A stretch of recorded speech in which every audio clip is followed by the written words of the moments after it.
Hello, dear listeners, and welcome to another episode of Extra Extra. It's all about whiskey.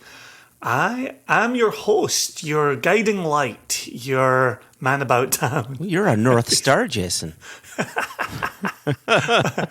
Why so serious? See what I did there? I am the whiskey wizard, Jason Johnston Yellen. I'm joined, as always, and it is a pleasure when he does bless us with his presence. He is the whiskey cherub. He is Joshua Morrissey Hatton. Welcome. That's me. Thank you for having me on this. That's always good podcast. to have you. Yeah. So, on Extra Extra, you or I, whoever's turn it is, brings a whiskey news story to the attention of the other. We spend the first half of the episode reading said article, and then the second half riffing on it. And it's a pretty standard, normal, usual type of whiskey chat that you and I have. Mm-hmm. But in these instances, we record it and we make sure that our dear listeners can listen to that chat at their leisure. There you go. We're blessing them with our candor, with our voices, with our dialogue.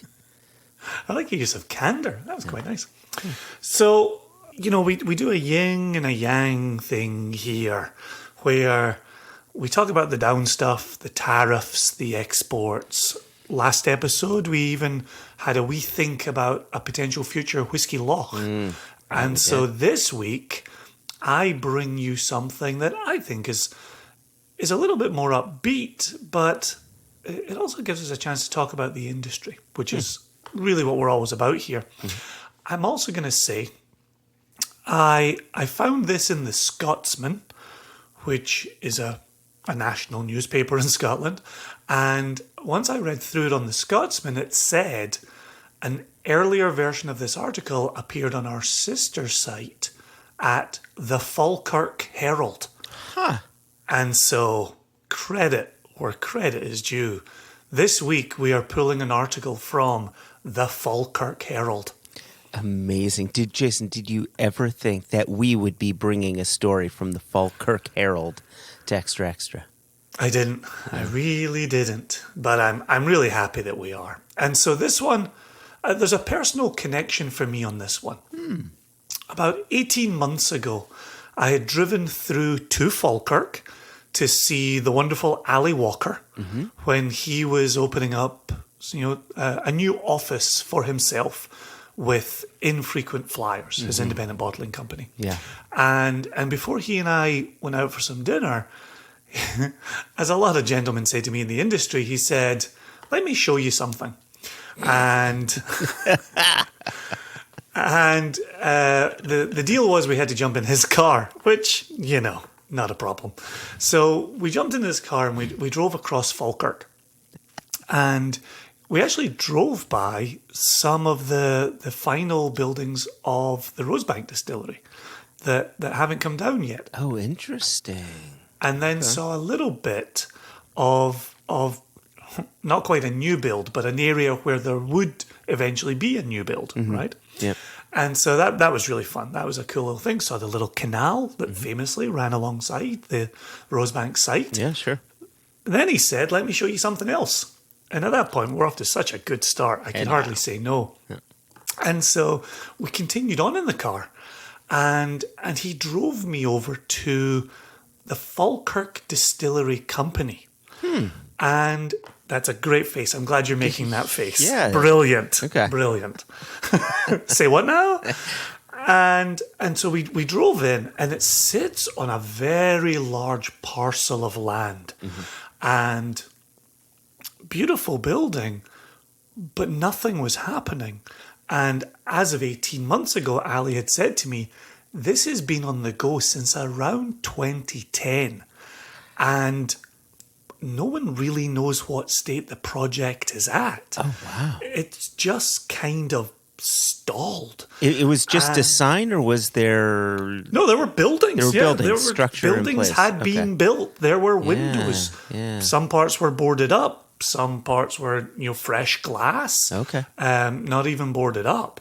And so it looked like it was on its way to be something really quite special. But Ali had said at that point, I don't know where the project stands.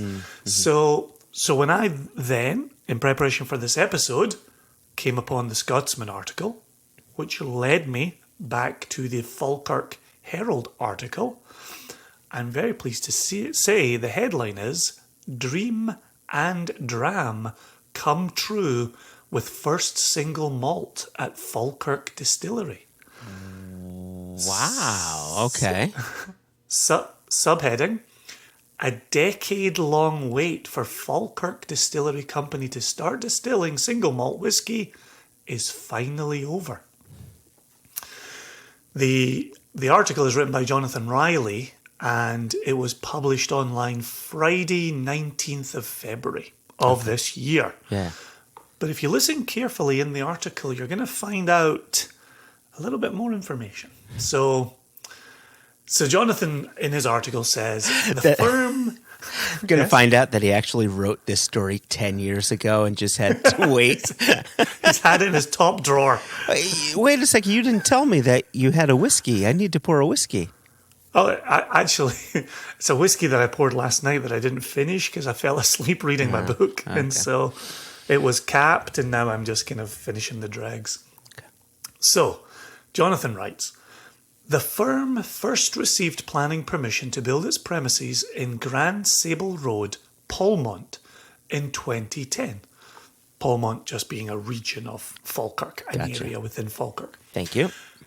However, issues involving its proximity to a section of the Antonine Wall, as well as the coronavirus pandemic, meant plenty of patience was required before the business could officially begin operating in earnest.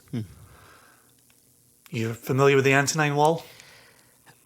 I'm not. Could you just like the other place was a part of Falkirk, and I've already forgot that name. Could you tell us? Polmont, yeah. Pullman, Washington, yeah. Polmont. Can you tell us what this wall is? So famously, Hadrian's Wall ran from the Solway to the Tyne and kind of now marks the modern border between England and Scotland. Okay. But back in its day, it was kind of the Roman advancement through what's come to be known as England as they were embarking upon Scotland, then known as Caledonia, right? So it was Britannia and Caledonia divide. I want to say a few decades after Hadrian's Wall, which was built from stone, right, as a fort with gates, trade moved between. Sure. Antonine, who'd taken over for Hadrian, he built his own wall between the Clyde and the Forth. So essentially Glasgow, Edinburgh. Yeah, right? Sure. Yep. So essentially between those, but coast to coast. And whereas he had a stone foundation, his wall was made from turf. And there was decent height to it, right? Decent height. Apparently there was water on one side as well. And the idea was it was an extension north from Hadrian's Wall. Yep. So now to the Antonine Wall. So the Romans have expanded, right? Okay. But also, with the same idea, the Caledonians attacking from the north would have this divider that was now farther north than Hadrian's Wall, right? Okay. So there you go. So really all that's left of the Antonine Wall are occasional portions, and that was only the stone foundation of it. Nothing going beyond or higher than the foundation. So all in all, it's just another brick in the wall. Is that what you're... Well, technically it's turf, but to make that work, I will allow it. Thank you. So founder George Stewart said it was a dream, or perhaps a dram too many, that brought about the initial idea of building his very own family-run whiskey distillery. After more than 5 decades spent running local businesses, the Stewart family celebrated in July 2020 when the distillery became fully operational. So that's one little breadcrumb through this article, okay? July 2020, distillery became fully operational. There was further reason to be pleased late last year when Falkirk Distillery Company started producing a spirit for the first time. Here comes your second breadcrumb. Fans will have to wait until October 2023 before sampling its whiskey, as a spirit isn't whiskey until it has been distilled for at least 3 years. A wee mistake there. A wee mistake from Jonathan. Matured in oak for 3 years there, Jonathan. But we got it. We got the general thrust of it. Yep. But isn't that interesting? July 2020, they were fully operational. October 2020,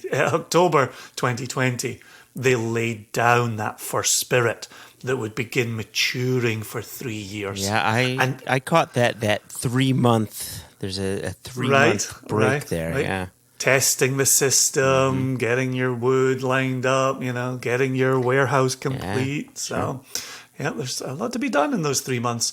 And actually, if memory serves, October 2019 is when I actually viewed the buildings with Ali. Okay, so no spirit had been running at that point. It was still... And they hadn't finished the build. Yeah. Right? Okay, yep. Okay. So here's a bit of detail for us. Inside the magnificent new distillery building are 2 copper stills and a copper mash tun, which have a long history in whisky distilling, having come from the Caperdonic distillery at Rothes, Aberlour. Possessing the ability to eventually produce over 1 million litres a year, and I'll add in here, I haven't checked the Falkirk Herald, I think it might have run automatically. There's a video where you can actually see an interview with founder George Stewart, where he says if they were to run a triple shift, they could actually produce 1.5 million litres a year. So this is not a minor operation. This is decent. And that's the part we're going to come back to in the second half. Okay. So, possessing the ability to eventually produce over 1 million litres a year, side comment from Jason, although with a third shift they could produce 1.5 million litres a year. Falkirk Distillery Company's goal is to make a light lowland malt appealing to a wide range of spirit drinkers. I want to come back to that in the second half as well. Mr. Stewart said the whole process to date has been one of passion and patience. We have invested heavily in time and money to create something we hope the local area can be immensely proud of. We are overwhelmed with the support shown already from the local area and whisky community. There is something about whisky that really brings people together.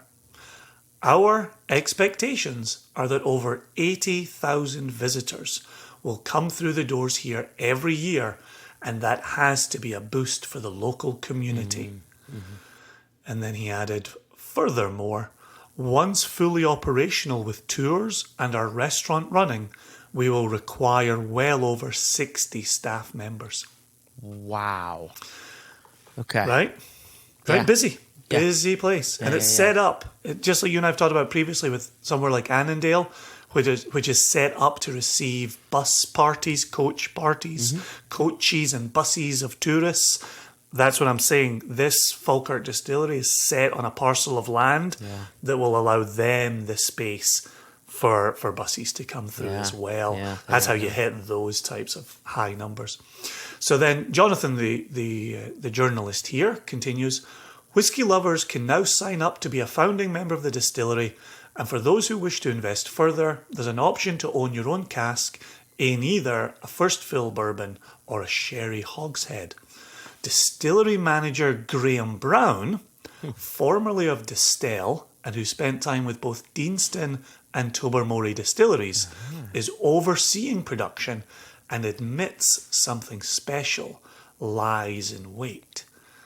He said, our main aim here is to focus on the quality of the spirit. There is no rush to just put anything out to market. that we aren't immensely proud of, and we believe that will show in the final product. And then we go back to the journalist. With production now well underway, customers and whisky fans can follow the journey online until COVID restrictions allow for the completion of its visitor centre. Tours of the distillery will then be available year-round, with a restaurant and tasting event centre planned soon after. There you go. So it's interesting.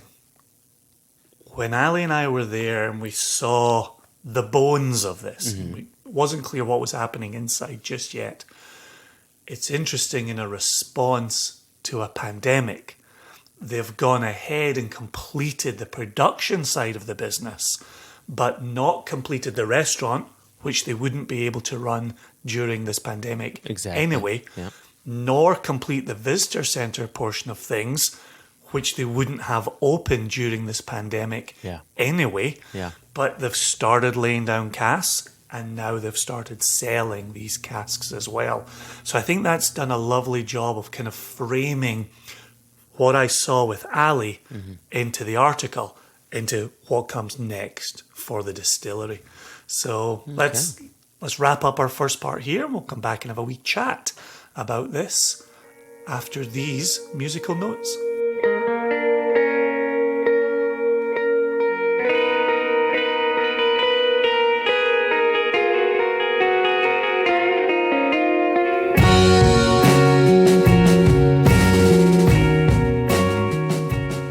Just before we jump into the second half, I do encourage listeners of Extra Extra to go take a look at our Extra Extra Facebook page, where we will post the link to this.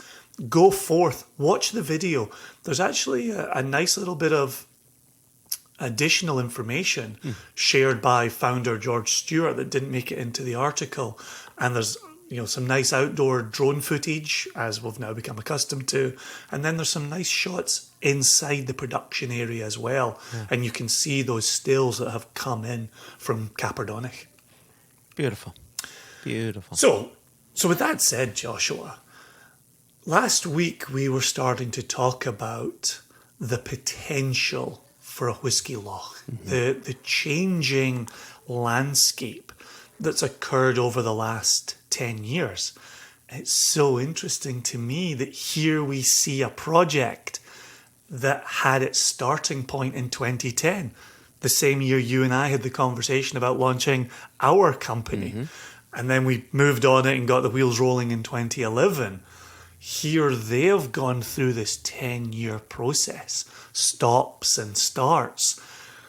Given what we've talked about previously with the changing landscape of the industry, what do you think a project like this looks like in 2021?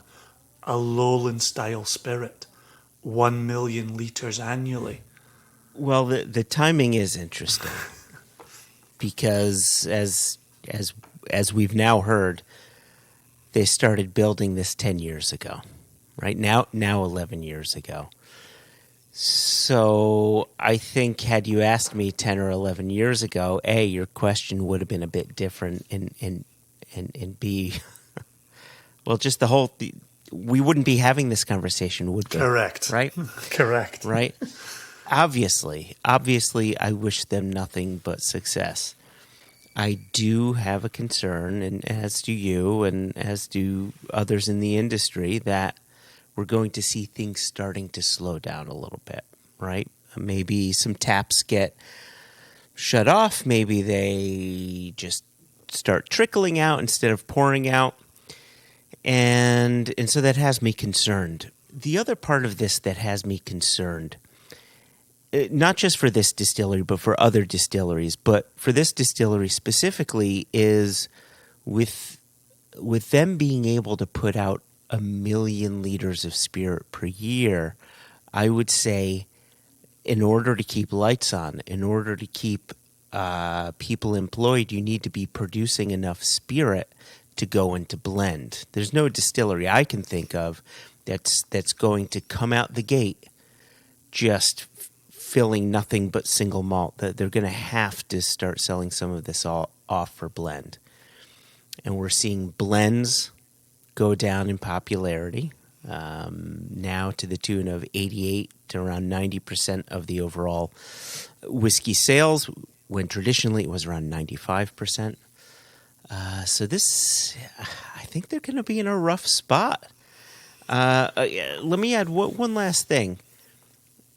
From a blend perspective, having a very soft, subtle spirit, if it is consistent, then I think that would be good for a blend. If it's a very striking style, that could potentially put them into a difficult position. So I do like that they're saying, you know what, we're going for this soft, subtle, pleasing to everyone style that I hope works better for blends if they're looking to just sell that stock. Yeah, and to be clear here, and I revisited the portion of the article, and it says possessing the ability to eventually produce over a million litres a year. Yeah. And so there's nothing in the article, and I don't recall anything from the video that said what they're starting with, what output they're starting with. But it is interesting that to open a modern distillery is to open with a visitor centre and to understand your foot traffic numbers. It's to open with a cafe or a restaurant, a place where people can actually spend real money in real time that can support staff and pay bills and so on and so forth. And it's selling casks directly to consumers. Like those three things are points 1, 2, and 3 on how you open a modern distillery. And to have lost the ability for the restaurant with the pandemic, to have lost the ability to draw in the foot traffic with the pandemic, now you're throwing your lot in with direct-to-consumer cask sales, which, yes, we know we've been watching for, a couple of decades now, where that's key. That's hugely important, and consumers excited about what they might own in a further 10 years or so. You still get the money in the door today to pay the bills, to pay the staff, to continue on with other builds. So, in seeing what they have in front of them, it seems savvy. It seems like they understand what they're getting into. They understand the needs of this industry. As to selling blending stock, I agree with you. I think that's a key part of opening the doors, and especially having any kind of volume worth selling. But who's taking on a brand new distillery in a blend? Right? So many well-established blends that need volume already have their partners. And you don't, on day one of a new distillery, say, tell you what would be a great component to this blend. This newly started anonymous distillery. Yeah, maybe you're right. I'll be very honest in saying I personally simply do not know enough about that world and how the world of blends and trades for blends and selling spirit for blends works. 10 years ago, we didn't know how independent bottling worked, and we learned a lot along the way. So my guess is there's bits of the industry we simply don't know about that maybe they do know about. This could not be a better setup, Joshua, because our very next episode of One Nation Under Whiskey, we're going to talk with Nick Ravenhall, the new managing director at Holyrood Distillery. Yes. And we will be able to ask those very questions of him. Perfect. And see what he's willing to share, see what he's willing to admit to. But there is, right? And it is interesting, because I did think about our friends at Holyrood when I read this piece today about Falkirk Distillery, where they're talking foot traffic, 80,000. We know with our friends at Holyrood, they're in Edinburgh. They expected Edinburgh foot traffic. Yeah. And then boom, you have a pandemic, you lose your foot traffic, and you go, oh shit, we just lost a third of our income, right? And I'm not saying that those are equally divided, right? Yeah. Okay, yeah. it's a third what you can feed people on site. It's a third, you know, the feet coming through and doing your visitor centre visits and walking away with bottles, and it's a third buying cask. I'm not saying they're equally divided. I'm just saying you've lost one leg of the stool. Yeah, exactly. When you've lost your foot traffic. Yeah, I gotcha. So, you know, I think when Nick comes up, we'll be able to ask him, what do you pivot to? What does that look like? I think it's a very real question, and hopefully he'll be up for answering it, and we can think of friends we haven't yet met at Falkirk Distillery when we get those answers coming in from Nick as well. Yeah, 100%. So let me ask you, because I'm always intrigued when I see the words light lowland malt. That's a category distinction. And I think as one opens up a distillery, and I think of our friends at Kilchoman and Anthony Wills and family and what they've done over there. They came online, they had Islay single malt. They were the first distillery on the island, 125 years. They had a lot in their back pocket at a time when peated whiskey was really exploding and young people were getting into peated whiskey, and now they had this fresh distillery to get behind and to follow. We don't tend to hear people talking about being excited about light lowland malt, and perhaps we'll see a return to it. Right, we're 10 years removed here, right? We're a decade along. Maybe that's going to be a flavour profile people will start pivoting to. I'm curious on your thoughts on when it comes to a particular categorical style. Well, I don't disagree with you. When it comes to whiskey, it seems more and more people are looking to expand flavors, to go to more extreme flavors, right? You see plenty of Speyside and Highland distilleries now experimenting with peated malt, and now mezcal and tequila casks are available, so you're going to start seeing that.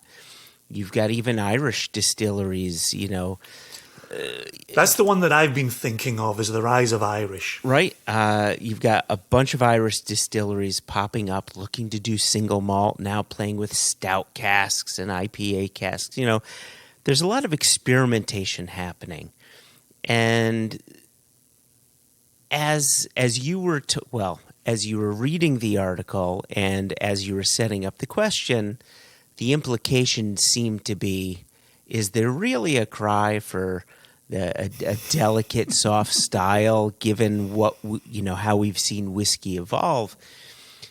On the face of it, you'd say, maybe not. However, Rosebank Distillery is on the cusp of being rebuilt, reopened, spirit starting again, and that was a soft, delicate style of whiskey, triple distilled. There is a need for it, I think, and I think / hope, especially for this distillery and any other, say, the Annandales of the world and any other distillery that should be popping open in the lowlands. My hope is that when Rosebank is reopened and starts releasing whiskeys, that maybe the lowland region starts getting noticed a bit more. I mean, obviously we have Auchentoshan, right? But it's not a huge brand, but maybe that will change as Rosebank comes back online, because that is a name. If there was ever a name for a lowland distillery, Rosebank's a big one. Well, and also thinking about the more modern build at Annandale, and then thinking about the change in ownership at Bladnoch. Right? You've got people who have got skin in the game here to revitalise the lowland character. And, if it's been Glenkinchie and Auchentoshan for so long, maybe there is room to do something interesting there. It actually makes me think, in watching the video, George Stewart talks about being through in Rothes and talking to someone at a visitor centre up there, and I'm gonna muddle the numbers here, but the point remains. The person at the visitor centre was saying, we've got 20 distilleries within 15 miles of each other, right where we're standing. Yeah. We're all competing with one another for foot traffic. You're going to be in Falkirk, in the Central Belt, off a motorway. You're not going to be competing with the numbers that we're competing with. And it makes me think of the Lowland region writ large. Yeah. Is you're not wading into a saturated market. The concern might be the opposite. You're wading into a mostly ignored market. But that's true. But the potential is there. And I know that's their take, Annandale, is they can be a border single malt. They can own that category with two hands and say, this is the Borders, right? Writ large, Bladnoch, Rosebank when it comes back online, Falkirk Distillery, Auchentoshan and Glenkinchie. Okay, now you can start marketing your region again. Yeah. Listen, you and I are coming to this from a whiskey geek perspective. And the fact of the matter is, when this distillery, well, they are online, right? Their spirit's been running since October of last year. As they start releasing their own whiskeys and getting medals, the pedestrian consumer is going to find out about them, right? When they win the right awards. And who knows? It's a large enough distillery that if the make is good enough and the foot traffic is good enough, that a large player may say, you know what, do you want to sell us this distillery? And that's a great way of becoming a standard part of a blend. Right. So, yes, you are correct. Yes, you are.